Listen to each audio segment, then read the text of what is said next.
So, as I was talking about support conversations, I actually liked that concept of the fact sometimes you need units on specific branches of a map, and you can't just um, send the other person there because you need the two people you want to have supporting each other on two separate paths, but the two paths will meet up. The problem is with some support conversations that take a long time to build, like for example, Cormag and Seth in Sacred Stones. That's one of the hardest supports to get to A rank in the history of Fire Emblem. Okay? You don't have to wait turn after turn after turn after turn. The problem becomes some people would do that and get A rank in a single map. I respect people who do that. However, this game prevented that, and some people might think it's bad, but I personally thought it was good, because that means it encouraged you to keep moving forward with the map. In fact, that's another change in here, is there's no coliseums to level grind on. So, you are stuck with your bonus experience and the units on the map. There is no arena grinding. There is no grinding of any sort except for bonus experience and what you do in battle. I loved it. Oh, also, one last pro tip before I end my review here, because I'm sick and tired of it cutting me out at 15. I'm running out of things.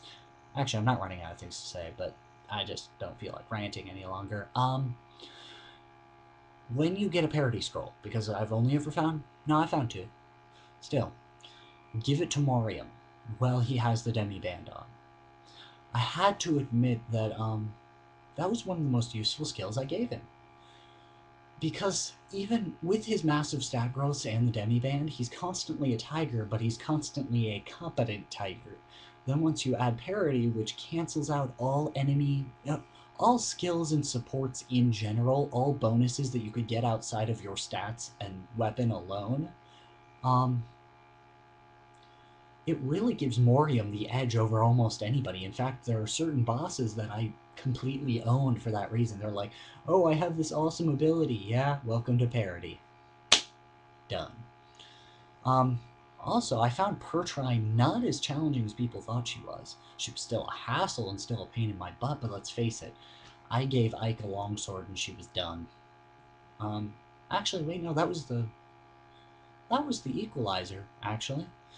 That was one of those times that yeah, I did use the longsword on her a bit, but I decided to use the equalizer first, and that's what majorly did her in, because Aether, depending on the Ike you get from your stat growths, mine Aethered like every 3 attacks. Not even kidding. It's like if he took any damage, you'd immediately go, oh, that's cute, I'm taking your health. That's the thing, for those of you who have not played this, and do not know what Aether is, but have played Fire Emblem 4, it's a mixture of Sol and Luna. That's right. And for those of you who don't know what that means, I'll explain it. Luna halves the defensive power of your opponent. Okay? Sol causes you to gain the amount of health in damage that you cause to the opponent. Now, here's the difference between Sol in this game, from what I can tell, because I never gave Sol to a paladin. It literally is the damage you do. I know this because once Ike used Aether on somebody who had like 5 health left and gained about 13, okay? So, I don't know how that works, but I'm happy for it. So yeah, I'm ending this review. I personally give it 4.5 out of 5, and the Shadow Straley seal of approval. Peace.